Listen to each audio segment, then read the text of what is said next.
Quantas vezes você tentou carregar o mundo nos ombros? Problemas, preocupações, responsabilidades. Nós os acumulamos, pensando que temos que dar conta de tudo sozinhos. Mas o fardo, mesmo o que parece pequeno, é como uma bola de neve. Começa pequeno, mas quanto mais o rolamos em nossas mentes, maior e mais pesado ele fica. A Bíblia nos mostra que não fomos feitos para viver assim.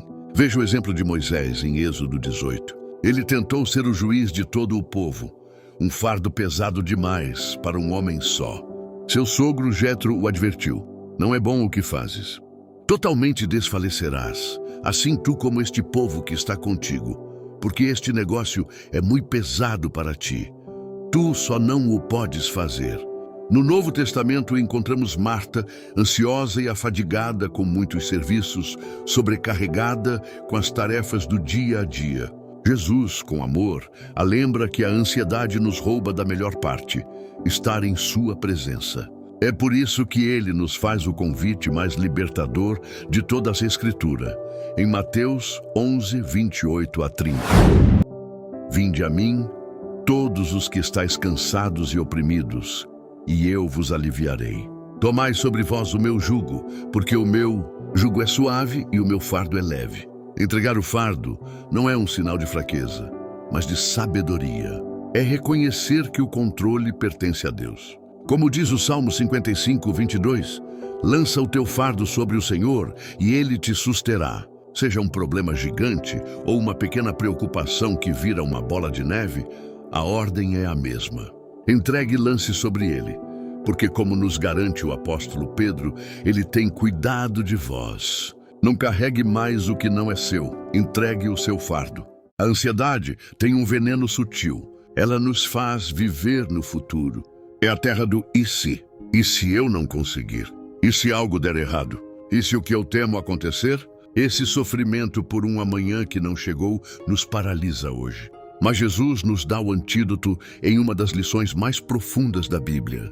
Em Mateus 6, versículos 25 e 26, ele diz: não andeis ansiosos pela vossa vida. Olhai para as aves do céu, que não semeiam, nem cegam, nem ajuntam em celeiros, e vosso Pai Celestial as alimenta. Não tendes vós muito mais valor do que elas? A lição dos pássaros é uma lição de confiança diária. Veja o povo de Israel no deserto. Em Êxodo 16, Deus enviou o maná, o pão do céu. A ordem era clara: colher apenas a porção para um dia. Mas a ansiedade fez com que alguns desobedecessem e guardassem para o dia seguinte. O resultado? O pão apodreceu. Eles estavam tentando garantir o amanhã e, ao fazer isso, estragaram a provisão do hoje. Até o grande profeta Elias caiu nessa armadilha. Em 1 Reis 19, após derrotar 450 profetas de Baal, ele foge com medo de uma ameaça de Jezabel para o dia seguinte. Um homem que viu fogo descer do céu, agora está debaixo de uma árvore, pedindo a morte, paralisado pela ansiedade do amanhã. E o que Deus faz? Ele não envia um anjo para detalhar o futuro. Ele envia um anjo para dar pão e água, para cuidar da sua necessidade presente. A ansiedade é viver no futuro. A fé é confiar no cuidado de Deus no presente. É por isso que o ensino de Jesus culmina nesta verdade poderosa em Mateus 6,34. Não vos inquieteis, pois, pelo dia de amanhã, porque o dia de amanhã cuidará de si mesmo. Basta a cada dia o seu mal. Seu medo do futuro não muda o futuro, mas ele certamente arruína o seu presente. Confie, o mesmo Deus que alimenta os pássaros hoje cuidará de você amanhã. A paz que o mundo oferece é uma trégua frágil, dependente de circunstâncias perfeitas. É o silêncio depois que a guerra acaba. Mas a paz de Deus, essa é diferente. É um presente que ele nos dá no meio da batalha. Em Marcos 4, enquanto uma tempestade violenta ameaçava afundar o barco, os discípulos estavam em pânico. Mas Jesus dormia. A paz dele não dependia da ausência da tempestade, mas da presença do Pai. Ele era a paz no meio do caos. Em Atos 16, Paulo e Silas foram açoitados e lançados na prisão mais escura com os pés presos. A lógica humana pedia desespero, mas por volta da meia-noite, eles oravam e cantavam hinos a Deus. Eles não tinham ausência de problemas, eles tinham a presença de Deus, e isso era suficiente para lhes dar paz e um cântico. No Antigo Testamento, Daniel, lançado na cova dos leões, não foi salvo da cova, mas foi salvo na cova. Ele não encontrou um lugar sem leões, ele encontrou Deus no meio deles, e isso lhe trouxe uma paz que silenciou as feras. É sobre essa paz que Jesus fala em João 14:27. Deixo-vos a minha paz vos dou, não vou-la dou como o mundo a dá. Não se turbe o vosso coração, nem se atemorize.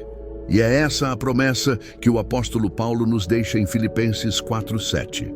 E a paz de Deus, que excede todo o entendimento, guardará os vossos corações e as vossas mentes em Cristo Jesus. Note que a paz não elimina o problema. Ela guarda o seu coração durante o problema. É uma fortaleza divina em sua alma. Não busque a ausência de problemas. Busque a presença de Deus e você encontrará a paz que o mundo jamais poderá entender. Pai, neste final de dia, eu me apresento a Ti. O silêncio da noite muitas vezes amplifica as vozes da preocupação, mas eu escolho silenciar essas vozes para ouvir a Tua. Eu venho a Ti para entregar o meu fardo. Lembro do Teu servo Moisés, que tentou carregar o peso do povo sozinho e quase desfaleceu, como lemos em Êxodo 18. Eu confesso, Pai, que também tentei fazer tudo na minha força.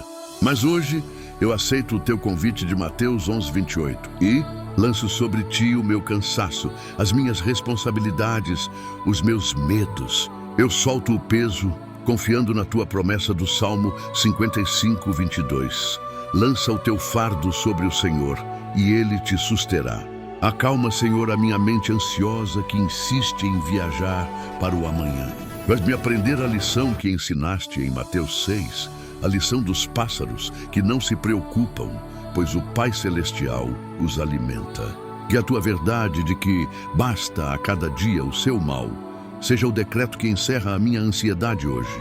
Não quero estragar a bênção de hoje com o medo do amanhã, como o maná de Êxodo 16 que apodrecia. E acima de tudo, peço a Tua paz. Não a ausência de problemas, mas a Tua presença neles. A paz que dormia no barco em meio à tempestade de Marcos 4. A paz que cantava na prisão em Atos 16. A paz que, segundo Filipenses 4:7, excede todo o entendimento e guarda o meu coração e a minha mente em Cristo Jesus. Guarda-me, Pai, enquanto eu durmo. Silencia as minhas preocupações e protege os meus sonhos. Que eu possa dizer como o salmista, no Salmo 4:8, em paz me deito e logo adormeço, pois só Tu, Senhor, me fazes viver em segurança.